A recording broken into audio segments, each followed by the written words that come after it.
참 성경이 놀랍게도 기독교 신앙의 가장 중요한 것들을 성경의 가장 첫 번째 책에 그리고 가장 앞부분에 그 내용들을 다 말해주고 있다는 거예요.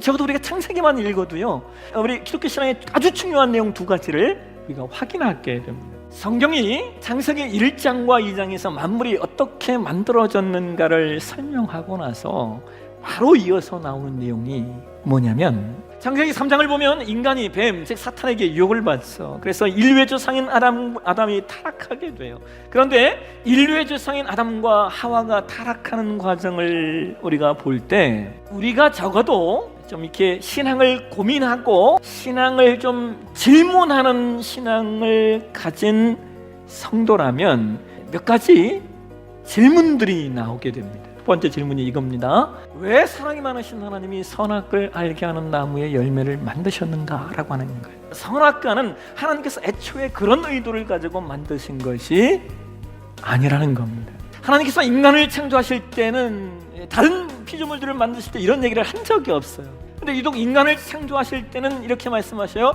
우리가 우리의 형상을 따라 우리의 모양대로 우리가 사람을 만들었다. 하나님의 형상, 하나님의 모양으로 창조하셨다는 거예요.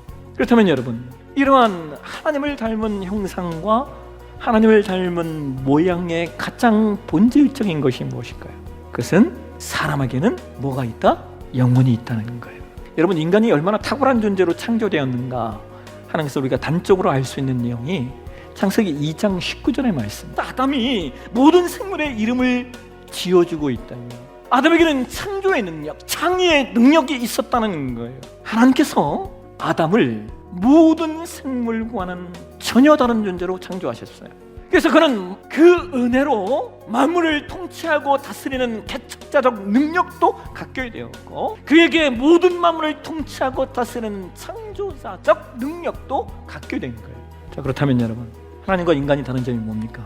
하나님께서 인간을 하나님의 형상과 하나님의 모양을 닮은 존재로 창조하셨다는 것은 어떤 면에서 하나님과 인간의 차이점이 거의 없습니다. 그래서 하나님께서 아담에게 이렇게 말씀하시는 거예요. 그래도 너는 내가 창조한 피조물이야. 너가 내가 될 수 없어. 너에게 수많은 능력이 있지만 그렇다고 네가 모든 것을 다 알 수 있는 존재는 아니야. 그러시면서 하나님이 아담에게 자신이 에덴 동산에 거주하면서 눈으로 보고 확인할 수 있도록 네가 다 해도 선악을 알게 하는 나무의 열매만큼 먹을 수 없다. 선악과는 하나님과 인간 사이의 경계선입니다. 그래서 선악과는 오히려 인간을 보호하시기 위한 하나님의 방편인 거예요. 여러분, 선악과는 인간을 향하신 하나님의 사랑이에요. 선악과는 피조물의 한계를 인정하게 하여 하나님을 떠나지 않게 하려는, 하나님의 의존적 삶이 되게 하시려는 하나님의 목적입니다.